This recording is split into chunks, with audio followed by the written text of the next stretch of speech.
want to hear some of that techno music. You're listening to Creep Geeks Podcast.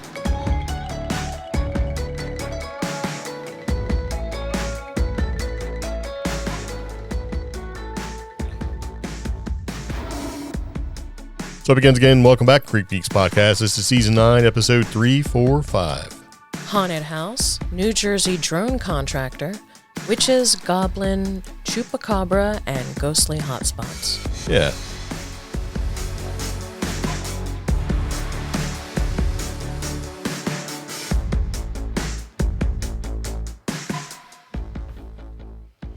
All right, so anyway, welcome back to the podcast. If it's your very first time listening to the podcast, we're glad you're here. If you're a long-time listener, good to see you. Yeah. See, I said that, you can't really see us. You can just hear our dulcet tones.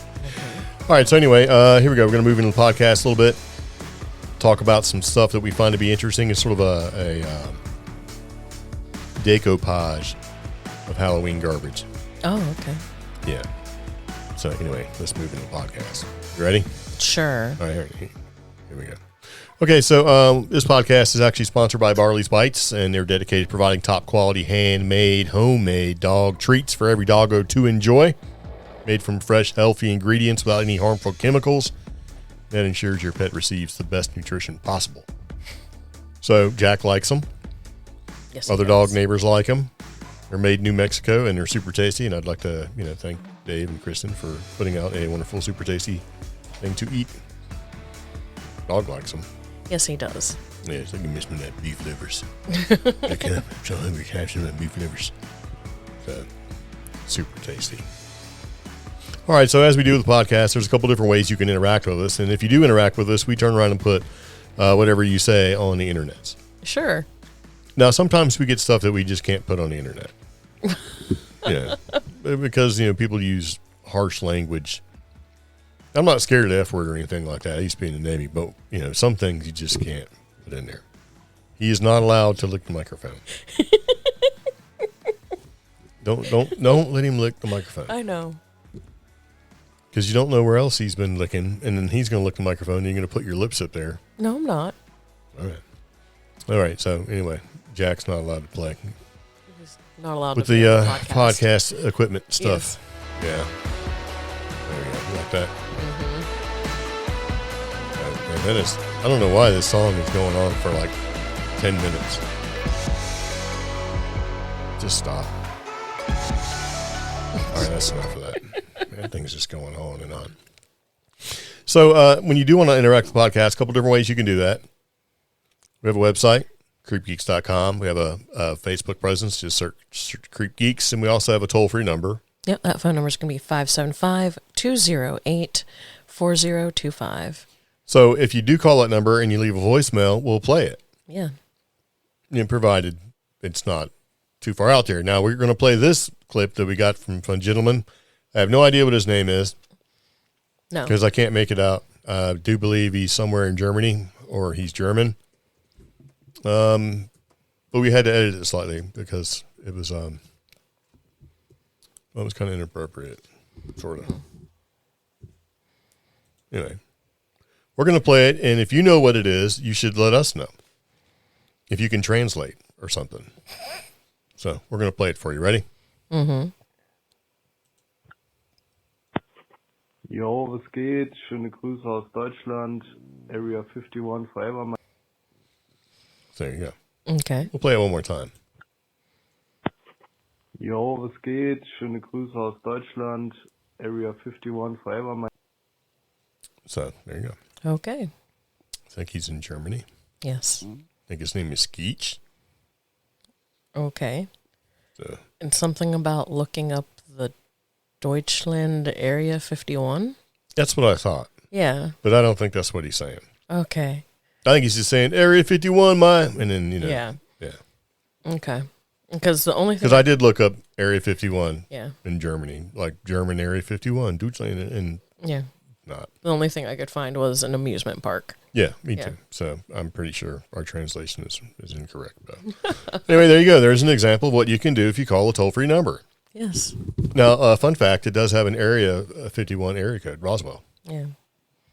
So, well, it has a Roswell area code, not Area 51. Yeah. But Yeah, I thought it was close enough. So, now, the Google translation says you always get should includes all Deutschland, Area 51 forever. Mm-hmm. Which is just as close as what I think. I don't know. That's enough of that. Yeah. All right, so anyway, let's talk about what you've been doing. What have I been doing? Now, you sent me some links. Said, look how famous I am. I didn't say that at all.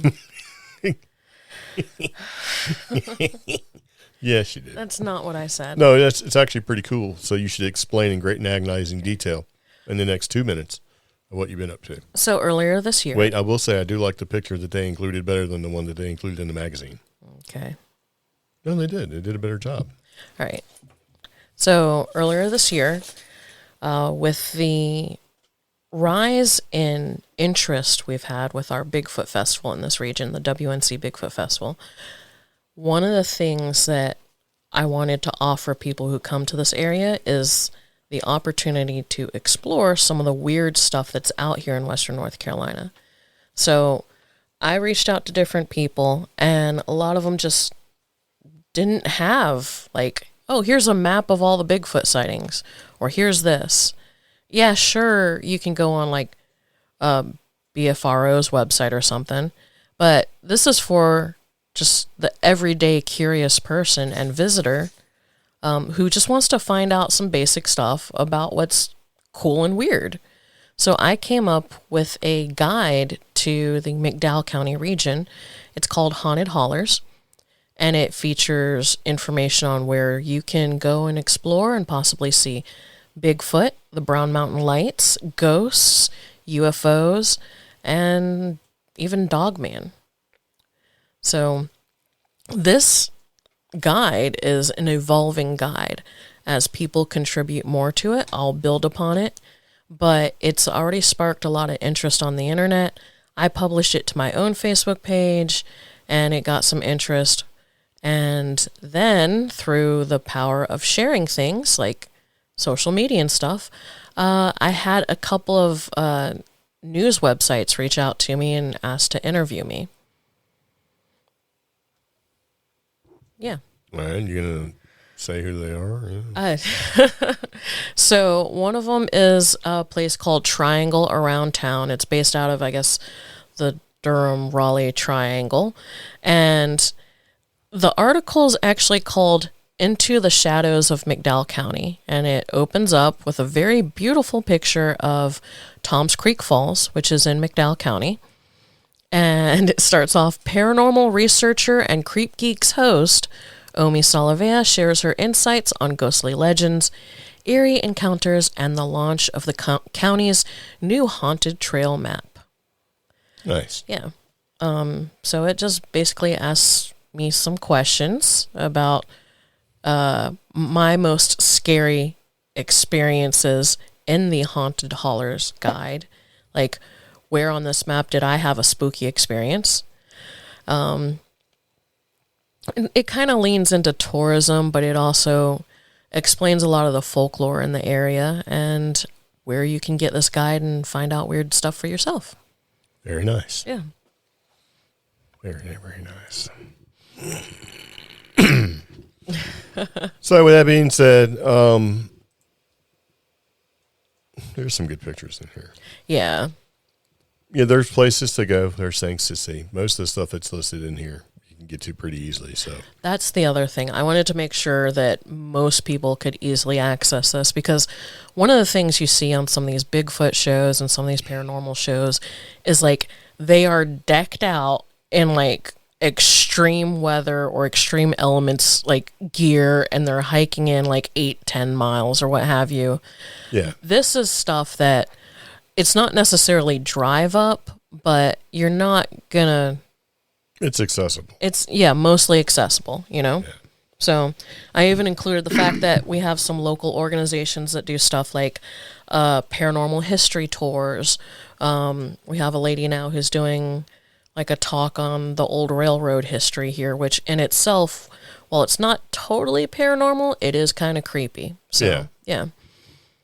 There's always somebody getting their head knocked off and it turns into a lantern trying to save you. gosh. That's like a I think, a common thing. Well, there was one for our area where. Well, there's more than one. There's two, but we've been to other states that have a rail. Mm-hmm. I'm trying to think of the lights we were going to see, spook lights, and it was the same. It was the same story. The guy was trying to warn another train and wound up getting his head knocked off, and you can see. Yeah. I think that was in Arkansas. Yeah, it was. The one I was going to talk about, it's not paranormal at all. It's just creepy. And it's like, in our area specifically, it was such a challenge to build the rail lines that they had 2 crews working on either side of the mountain to blast.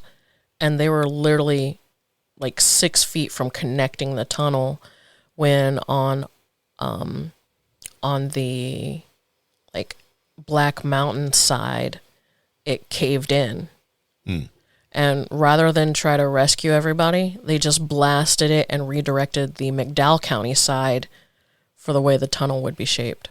That's business for you. Yeah. So, yeah. That's terrible. Yeah. So, speaking of terrible, we were watching Ghost Adventures last night because it's on Hulu now. And I looked at it and I was like, Ghost Adventures is on Hulu. And so we haven't watched an episode of Ghost Adventures in a long time. Yeah. I was surprised that they have like 28 seasons. Oh. It was like, so we watched it and it was pretty good. They had some pretty interesting things on there. And because it was called like a Night of the Skinwalker or something like that. Yeah. And it got me thinking, have they been around the longest? Because 28 seasons is nothing to snooze at. And then so, the next, I think, closest one to it would be Ghost Hunters. Because they were out for a long time, too. Mm-hmm. So curiosity got the better of me, and I took a look. And so here's what the internet says. As of 2025, October, Ghost Adventures has aired 278 episodes, including 53 specials. Wow. So that's definitely over 300, right? Mm-hmm. Like 330 or something, whatever it is. And they premiered in October 7. It premiered on October 17th, 2008. Now, Ghost Hunters, the original Ghost Hunters, aired 230 episodes over 11 seasons, and that doesn't include 10 specials. So that's 240. And then the series was revived and it continued with more episodes, bringing the total to over 300 when you include all the seasons and all the episodes. So. Wait, does that also include, remember they did like Ghost Hunters Academy or something like that? I don't know. I didn't watch any of those. When it sort of, when they left, I just kind of like, Yeah. So I do think that Ghost Adventures right now is the longest running because they ran continuously, right? Yeah. From what I could see, there was no break and no other, thing like that. So anyway, there you go. That's pretty cool. Yeah, 28 seasons, over 300 episodes for paranormal shows. Yeah. Ghost Hunters isn't even around anymore. So it came back. Like, yay, we're back. And it's like, yeah, we're done. So it's kind of cool. Yeah, episode wasn't bad. It was pretty good. Overall. For what you can expect. It was pretty funny. There were some funny parts in it. So I can't remember what they are, but I remember thinking they were amusing. I think a lot of it was because all these paranormal shows seem to have one person that always has like stuff happen to them. So I think that's what it is. I think it was they put Aaron in a crawl space and then they were in some kind of brothel and they had the SLS out and a little, stick figure skeleton jumping around and all that stuff. And it didn't want to have anything to do with Zach. But then Aaron got into bed and it was all over him. I thought you were talking about Ghost Hunters and why it was funny. No. Okay. Ghost Adventures. Ghost Hunters has never been funny to me. Yeah. Except when they were making fun of each other. And then even then, a lot of it seemed kind of mean-spirited. Yeah. Like, I don't know. But anyway, just there you go. As crappy as that show is, or if you love it or hate it, it's been around, I think, so far the longest. If I'm wrong, you can correct me. Doesn't matter, though. Because it's about one of the only ones left that at least brings you relatively new stuff. A lot of the stuff that you see these days is just rehashed, the same story, rehashed 15 different ways. terror in the woods, monster in the woods, UFO in the woods, unexplained woods, all that stuff, right? Yeah. So it is Halloween, or getting close to being Halloween. And I found this little thing on, like black hats, cauldrons, broomsticks, and it's an article that basically says the historic origins of the witch iconography. Mm-hmm. Well, you don't think that's exciting? Look at that AI generated picture on the that's conversation my problem. website. It's Look like, at that. Yeah. So, where do you think broomsticks came from? I don't know, probably some Witch sort be of, flying around in brooms, you know what I'm saying? yeah, probably some sort of like European tradition of some Well, sort. everything is European Yeah. tradition for the U.S. I mean, if you think about it, right? Yeah.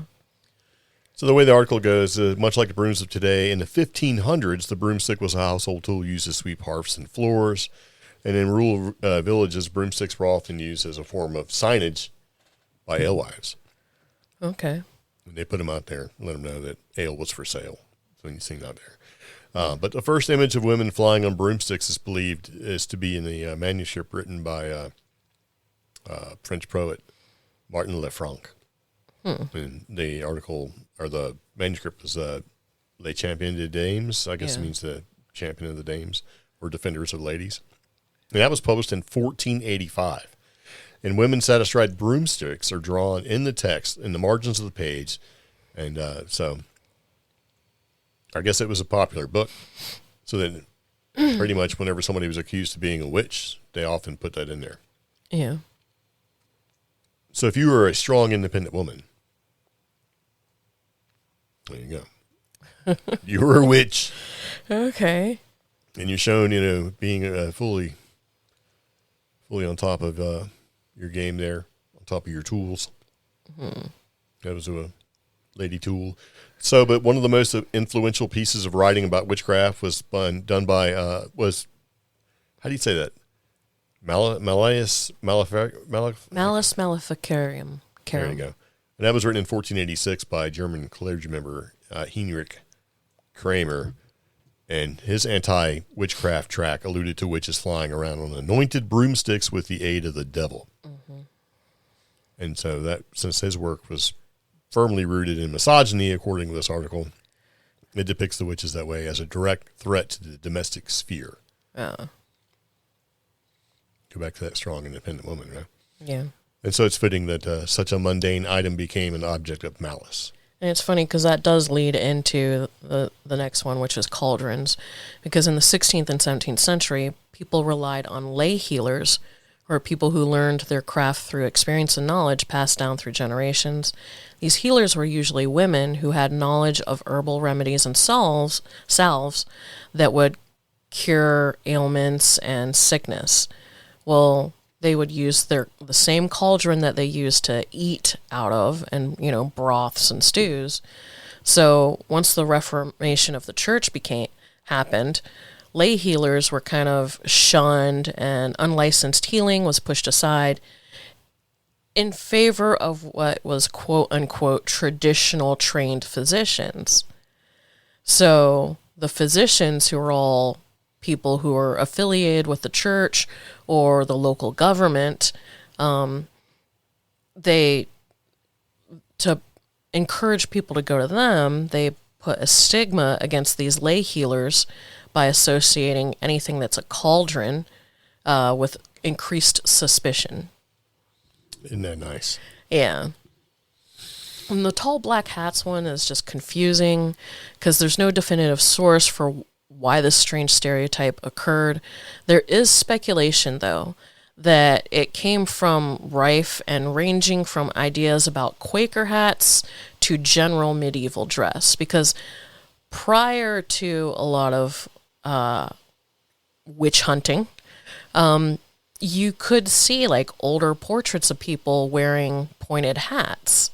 And some of those people were affiliated with like the Quaker movement or some puritanical movement with heavy woolen skirts, these wool pointed hats and shawls.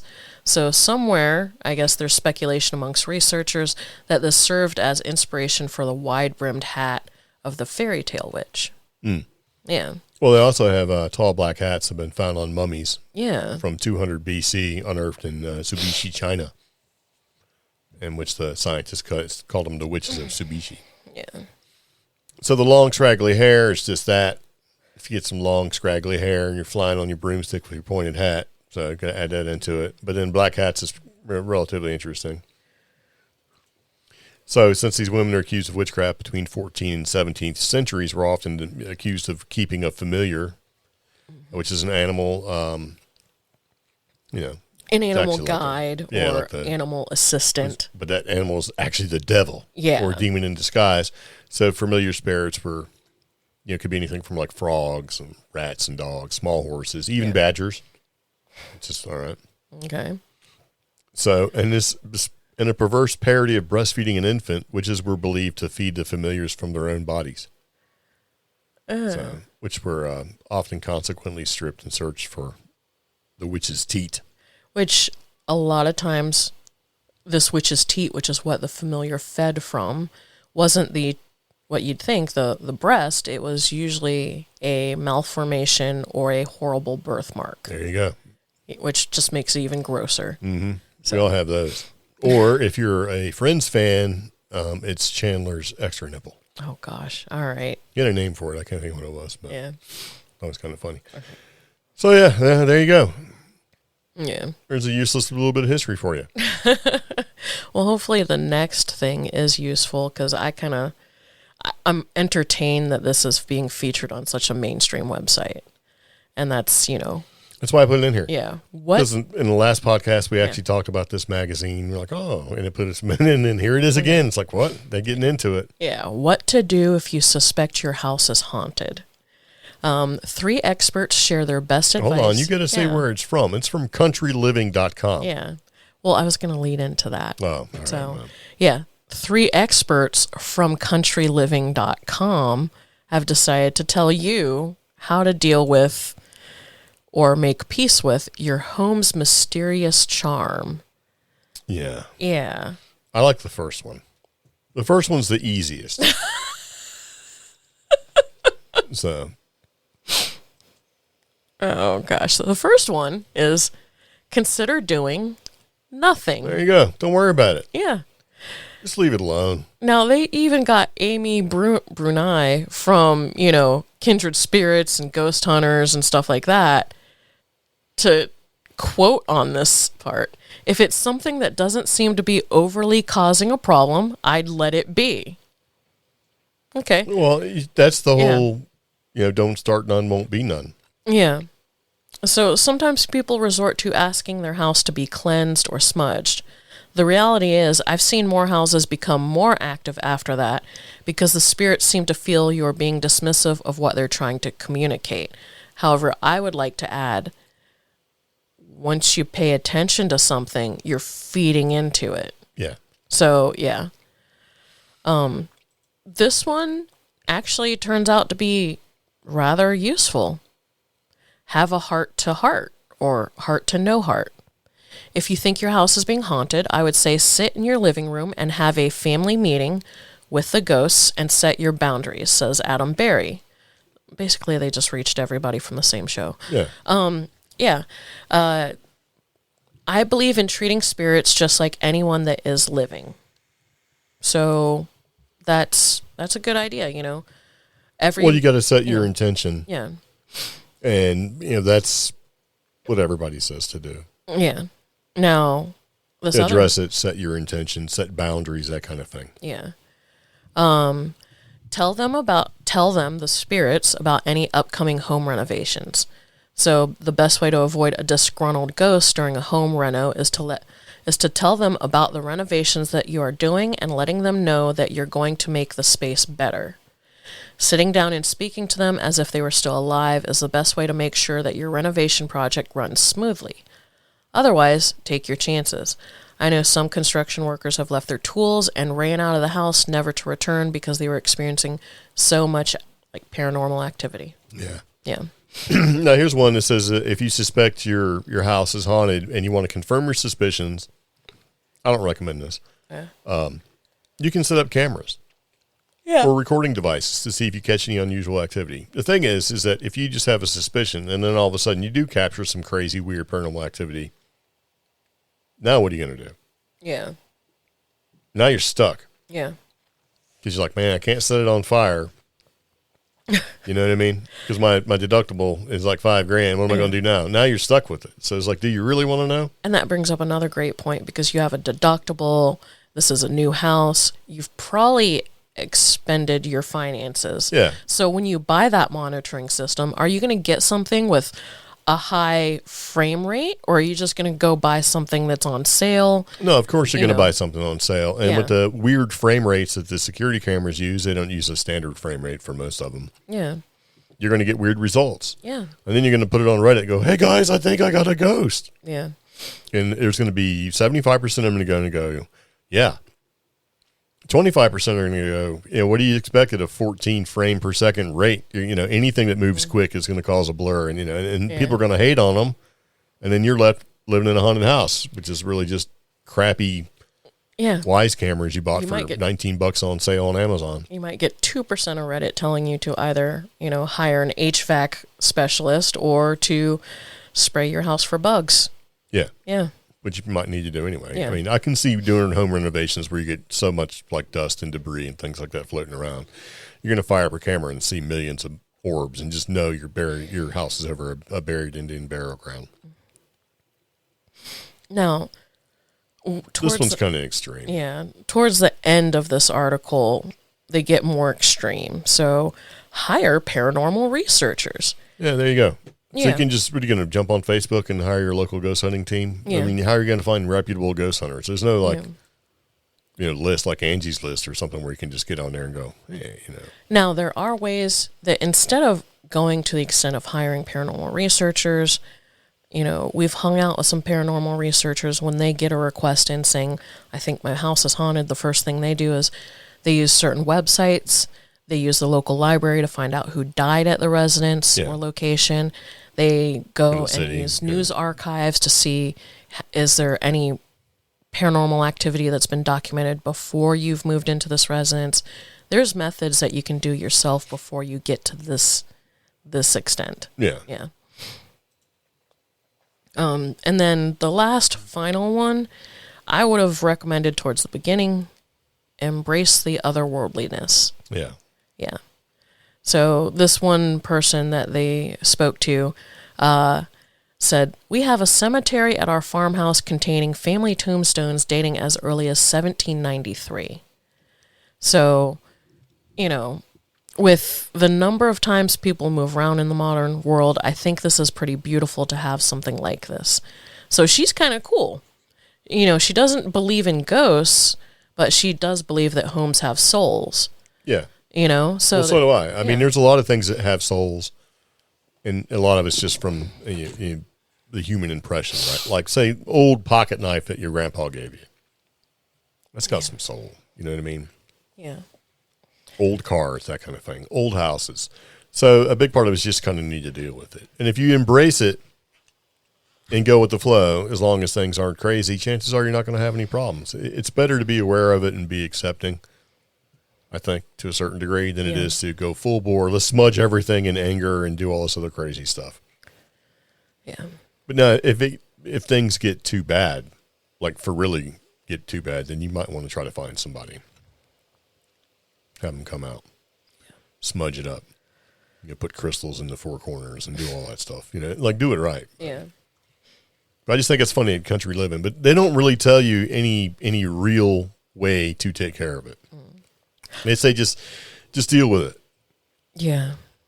Be happy it's there. Just embrace it. They don't say they say, well, be careful smudging, but they don't be like, hey man, get you a super soaker full of, Yeah. holy water and douse that couch and everything else that's in the house. But I just thought it was funny seeing country living have this for Halloween. I'm like, oh, but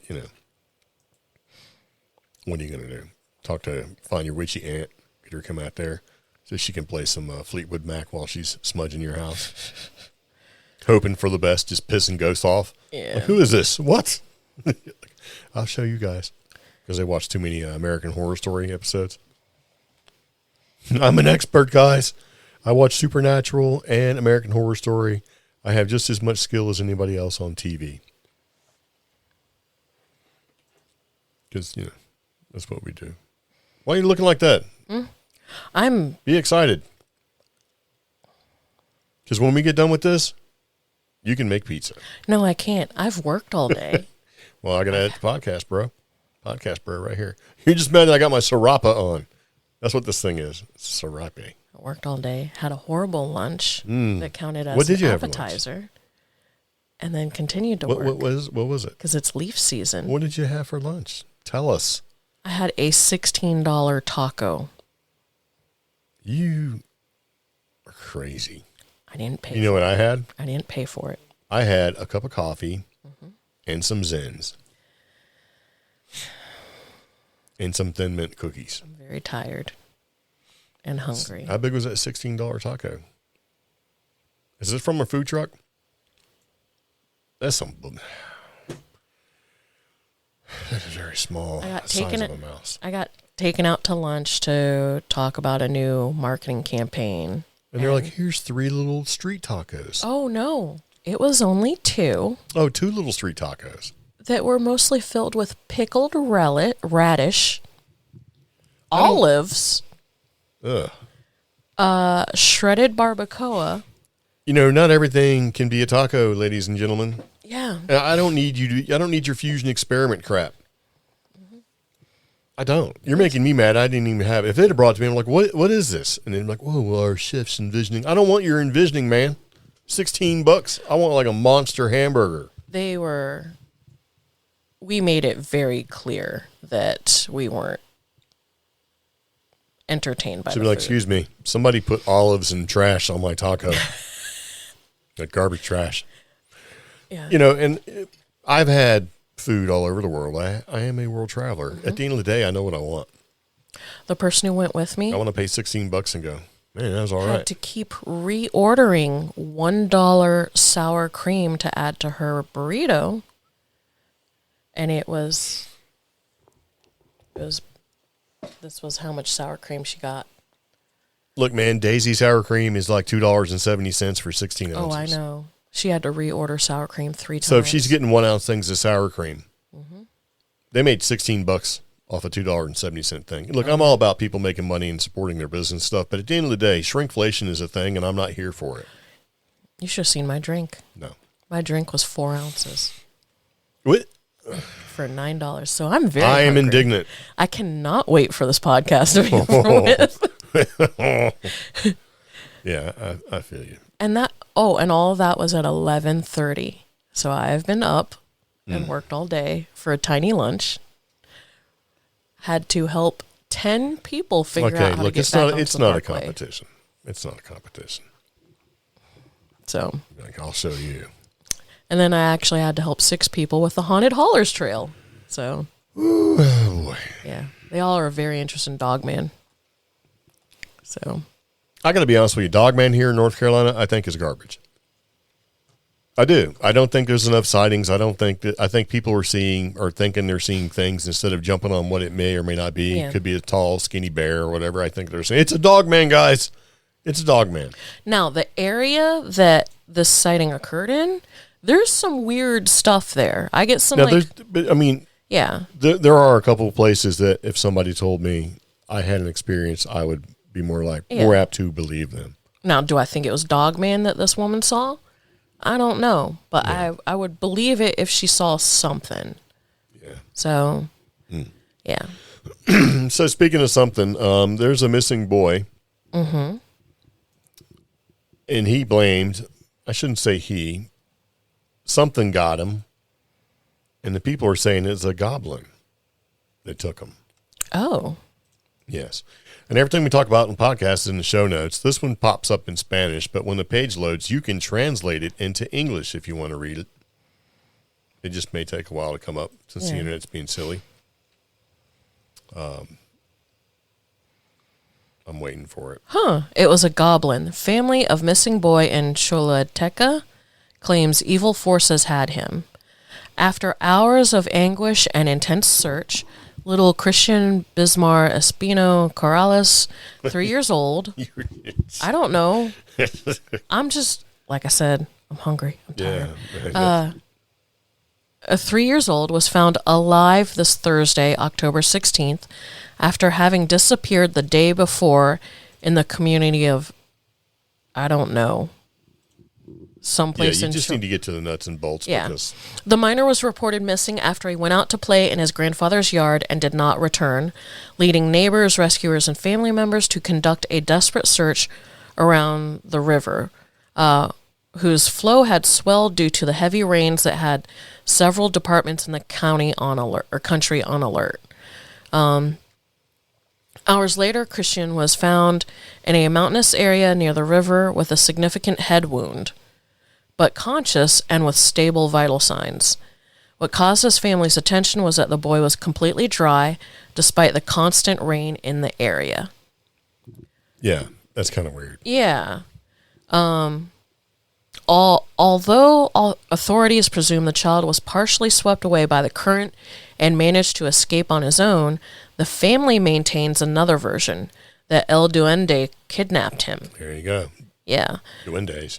So one of the kid's relatives told a local news channel, "We believe it was El Duende because where we live is a highly desirable location for evil things. Yeah. He snatched him away. There have been similar cases before, like a girl who disappeared and returned years later." Wow. There's also a video. The boy's grandmother also reinforced this belief to another media outlet, stating that similar events have occurred in the area and that they asked the spirit to return the child. "We asked him to bring him back and we would give him whatever he asked for. He always asks for a red handkerchief and a little red shirt." Oh. For his part, the boy's father thanked God for finding him alive. "It was a miracle. We thought the worst. We trusted in the Lord. Christian has a head injury, but he's stable. Now we just hope for his recovery." Yeah. Yeah. So last time we had talked about anything like that on the podcast was when a local kid, local in North Carolina, wound up missing. Yeah. And they found him days later, fine. And he said he went with the bear. Yeah. He went with the bear. Bear took care of him. And then when the kid was talking, his parents totally cut him off. Because remember they asked him, "How about the?" And he totally cut him off and basically said, "This is the end of this." Yeah. So, and that the whole theory was Bigfoot. And then right around that time was also where an elderly school teacher was mauled to death by something, and they couldn't figure out what it was. Yeah. And they thought that it looked like some kind of canid or canine type carnivore. Yeah. And we actually tracked and made a little map of possible dogman sightings that came all the way up. Yep. And they sort of ended, I think, near Uari. And so when I was talking earlier about sightings, if you told me you had a sighting in any one of those areas that had been documented from the past, I would believe you. But if you told me you had a sighting in downtown Black Mountain, I would think, I don't know about all that. You're more likely to see a bear there than, Yeah. dogman for sure. Because there's bears there, lots of bears. So you see them going up the driveway, just smashing your trash can to pieces, eating your Pizza Hut pizza bones. So I thought that was kind of neat, the whole goblin thing. Well, he's fine. Yeah. So this is something I stuck in here because I'm surprised it didn't happen here or somewhere. An Indiana motorist basically claimed he wrecked his truck because he was trying to avoid hitting Chupacabra. Oh. Yep. Okay. So he told police, the accident was caused by a Chupacabra sighting. Yeah. And this was in the community of Bedford. And so the cops were responding to a call about an overturned truck, and they found this guy, Caleb Souders, sitting on a large rock near the scene of the accident. And when he was speaking to the police, he basically said that he was basically going down the road, right? Mm-hmm. A Chupacabra ran out in front of him, so he swerved to keep from hitting the Chupacabra, and in turn, that's what caused him to crash the truck. But unfortunately for the young man, the police didn't take his sighting didn't take his sighting serious, Yeah. because the infamous bloodthirsty cryptid Chupacabra, right? Because he had admitted to been drinking. Oh. And then he was uncooperative during the sobriety tests. And so he was subsequently arrested and charged with operating a vehicle under the influence of alcohol. Huh. And So he's like, what happened? Chupacabra ran down the road and I swerved to keep from hitting it. Take this DUI test. No, thank you. And then they started scuffling around, I guess. This was in Indiana. Hold on. Let me find an answer real quick. Bedford, Indiana.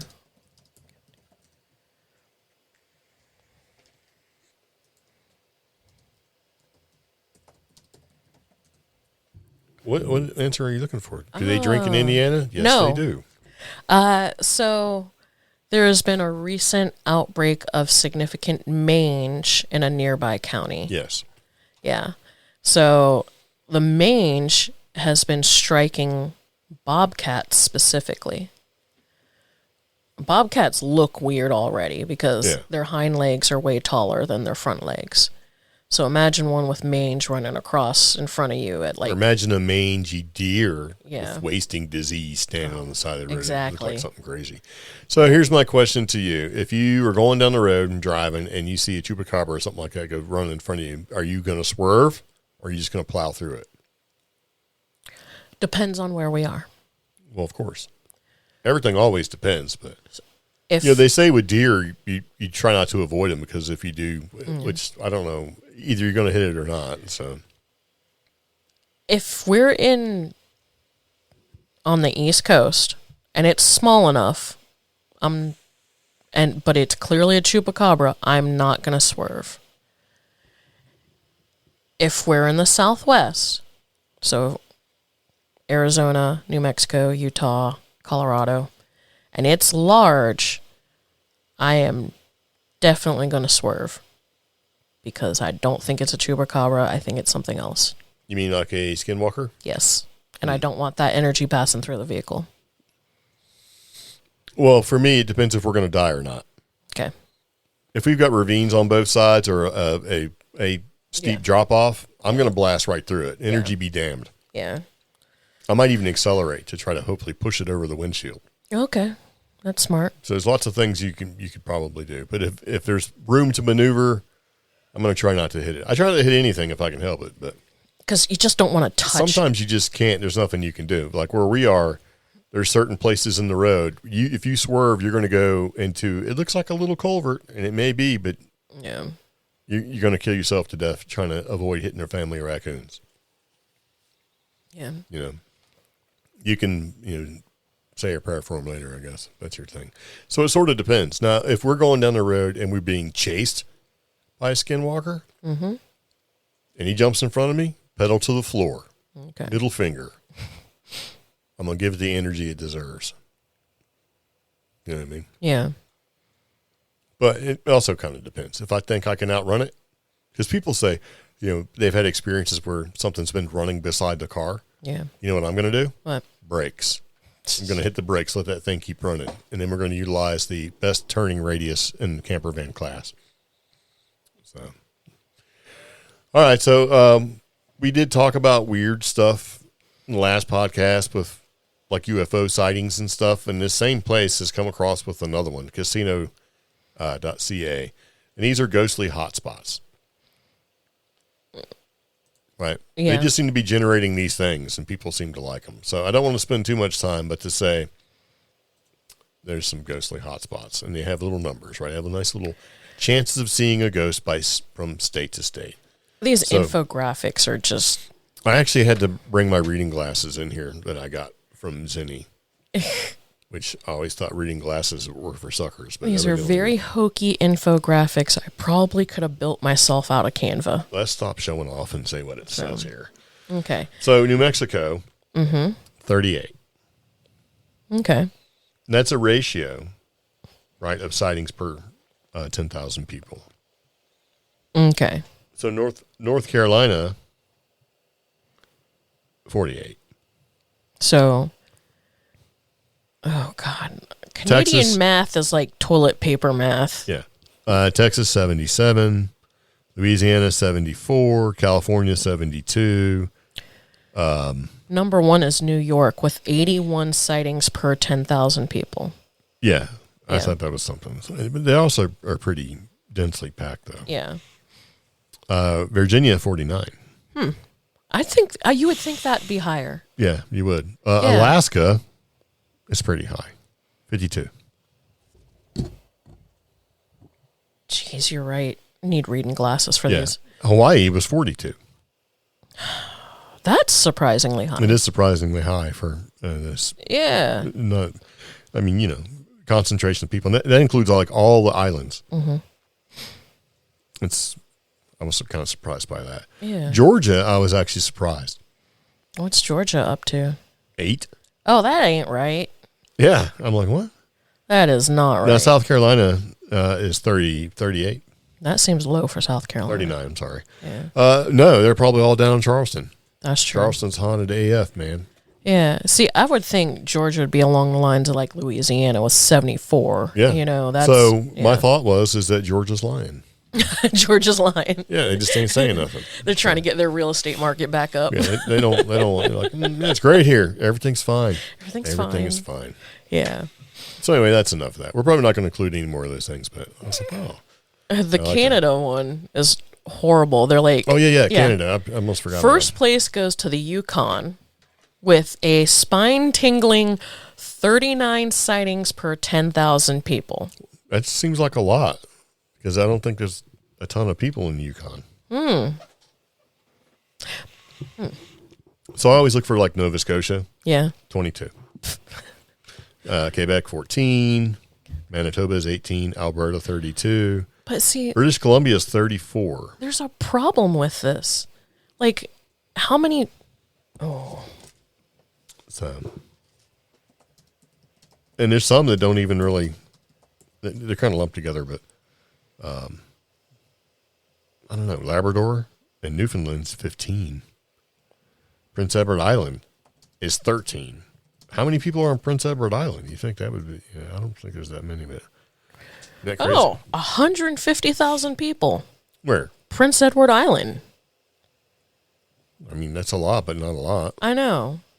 See, and that skews it, too, because it's like, Yes. if it's like one sighting per 10,000 people or what have you, well, if you only have 100,000 people, in my opinion, that kind of skews the stats. Yes. To me, that seems like a lot. That's what I was trying to say Yeah. before. If you don't have that many people and you have a number that's pretty close, you have less people, but you're seeing just as much, or if not more in some cases, than Yeah. a super concentrated place. Yeah. It's like their numbers are backwards. Toilet paper math. Yeah. So, Which yeah. now extends to paper towel math. Yeah. That's crazy. So anyway, there you go. How about that? Okay. That was pretty interesting, right? Yeah. No, not really. But anyway, so those are some ghostly hotspots. And we're going to, this I think is problematic Oh, why? because it's basically discrimination against black cats. Oh. Yes. So basically, I can't translate this anymore. For whatever reason, where's this place at? I can't remember now. Portugal? I think it's in Portugal. See, it's funny because I translated this when I brought the link over, and then it just decided you don't need to read it in English. You need to read it in Portuguese or whatever it is. That's strange. But basically, this small town Catalonia. has pretty much said you can't adopt any black cats until after Halloween. Because for fear of ritual and people getting them as decorations and, things like that. And it reminded me of the Easter bunnies where people just go by the pet store and buy a bunny and go, look, it's Easter. But And Virginia, then they got to figure out what to do with the bunny when it gets time. So you just let it go. And that's why you see some pretty looking wild bunny rabbits. Virginia Beach and Norfolk SPCA had the same regulation in place for over 2 decades. Yes. So, and their Virginia Beach SPCA, you are not allowed to adopt a black cat or a black dog the week before or the days after Halloween. And then Norfolk SPCA basically said you weren't allowed to do it for almost a month. So my thought would be if we did something like that, it'd be to save the animal. Yeah. Because I don't have a problem with, all of our dogs have been black so far. Yeah, and that's Virginia Beach SPCA and Norfolk SPCA are why all of our dogs have black fur. Because when I heard those stats and read those articles when I was a kid, I was like, that's horrible. Yeah. So, yeah. Now, that being said, they get really hot. That's true. So you got, Poor babies. so because they're wearing, Yeah. you got to put little coats on them and stuff, and soak them down So, with some waters. yeah, little cooling vests. Yeah. Yes. Cooling serapes. Anyway, we're going to go ahead and take a second to wrap up the podcast. We do appreciate you taking the time to listen to Season 9, Episode 345 podcast. Probably going to roll into Season 10. We had Episode 350.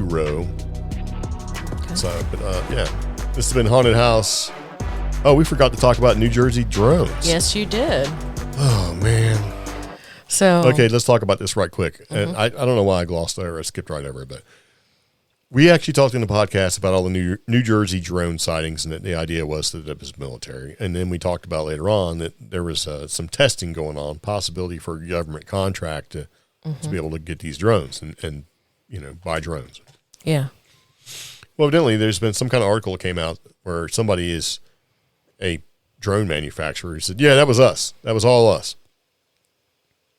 A private company at a high-powered Army conference demonstrated a unique aircraft at the event and allegedly took responsibility for setting off last year's drone and UFO pandemonium in New Jersey, a source told the Post. At the Army's UAS and Launched Effects Summit at Fort Rucker in August, a private contractor conducted a live demonstration of a manned aerial craft that wowed the crowd with its unconventional appearance and unorthodox flight movements, an attendee told the Post. Stop right there. Yeah. Manned. Oh, Manned, not unmanned. That's why I threw this in here. wait a second. So have you seen the drones that people are like, that's a flying car? Manned. Manned. That's a big deal. Because now you got a drone you can fly around in. And it's the one that kind of has like 4 propellers and looks almost like a car. And it's as big as a car, like as big as an SUV. Because remember that some of the drone sightings, you probably don't remember. Yeah. That, where people were saying, it was as big as an SUV. Yeah. Manned. Dang. So this drone contractor, private contractor, whatever, has got Yeah. drones that you can get in and fly around in like a flying car. Yeah. And there's one image on this New York Post article that shows the approximate size of it, because if you look in the image, And it's big. there's a dude standing kind of next to it. Yeah, it's as Yeah. big as an SUV. Yeah. I mean, it's got the 4 little, what looks like 2 wings. So it looks like you've got a front wing and a rear wing with a canopy section in the center with 4. Well, it's got a bunch more than 4 propellers, and it's effectively about the size of an SUV. So I kind of think this contractor is not lying. Yeah. But that's the thing, though. Manned makes a difference. Unmanned drones, all the sightings for those, it's like it is what it is. But this is manned. So if they pick up a government contract for manned drones, that's something. That is. Because here in 5 or 10 years, you can be like, well, yeah, if you got enough money, you can buy a drone and whiz around in it. Because if it's gone through the contract phase and the government can use it or is using it, I would think it might make it slightly easier for regular people to go out there and get in a drone. Yeah. I'm sure, because they have to go through all these rules and stuff. Things that, like for crash, all the stuff you have to do in order to get a car out, safety, all the rules that go along with that. And evidently it's a quagmire to sort of navigate what you have to adhere to as far as laws and regulations versus what you're trying to do. Yeah. Yeah. I don't know. There's a little electric truck company called Edison. Mm-hmm. It's running through that. I see that guy's videos every once in a while where, they don't allow for hybrid vehicles, and he's trying to put a hybrid truck out there where it has everything is battery powered, but he runs a generator to charge the batteries, which makes sense. That becomes a hybrid. According to Canada, they don't allow that. Seems like there's no path for him to get that truck to market right now because it wasn't something that Canada considered. So they have like a blanket law. It says, you have to do this, but the law doesn't apply to hybrids. So technically he can't adhere to it because he has a hybrid. So yeah. Anyway, there we go. Yeah. I knew I was missing something. Can't even see my own stuff. But I think that's pretty cool. Manned drone. But is it really a drone if it's manned? I mean, if somebody else is putting in the coordinates and operating it. No, I think they're just using it as a descriptor. Okay. We'll see. Well, guys, if you want us to play your message, make sure you give us a call, 575-208-4025, or hit us up on social media. We have a fairly active Creep Geeks Facebook group as well as the page where we release the new episodes. Yes. Yeah. So anyway, there you go. Any comments, questions, concerns, let us know. I've included links to the articles that Omi's been featured in, so just be sure to check them out. And if we can get the radio interview that she just recently did, we'll play that in this great and agonizing detail. No. Oh, yeah, we are. Nope. You forwarded it to me. I'm putting it right in there. Cuss words and all. There are none. Well, I'll add some. You get to hear me very pitching. Oh, nice. Oh, Tourism pitching. Well, so guys, so you should come on down to. Yeah. All right. Anyway, see you later. Take it easy. Bicycle. Bye.